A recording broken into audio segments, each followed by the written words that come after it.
Célébration également hier de la journée de lutte contre la drépanocytose. Au Gabon, une conférence débat autour de la question a marqué cette célébration. Patricia Lidi-Moulet, Médaringueng nous font le point.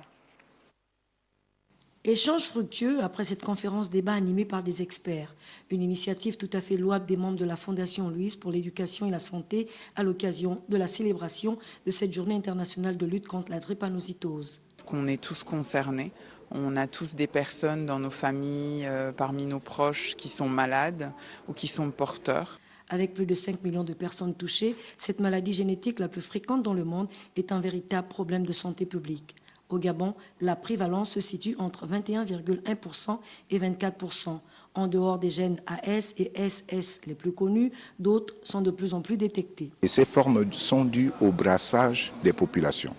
Le gène C se retrouve en Afrique de l'Ouest, et comme nous avons beaucoup d'Africains de l'Ouest ici maintenant au Gabon, dont les appareillements, dont les couples qui s'établissent entre un Africain de l'Ouest et une Gabonaise ou un Gabonais, vont nous apporter ces gènes-là pour pouvoir nous retrouver dans la situation qu'on a des gènes A, C, SC. C'est pour cette raison que nous avons ici ces formes-là actuellement au Gabon.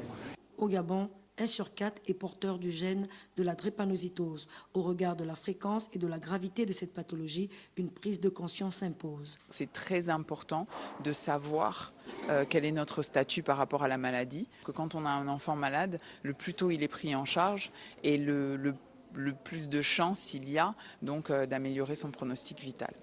Pour cette année, le thème « Drépanocytose, différence entre AS, AC, SS et SC » a permis de mieux édifier le public. Toutefois, faire le test pour connaître son statut serait idéal pour éviter des drames dans les familles.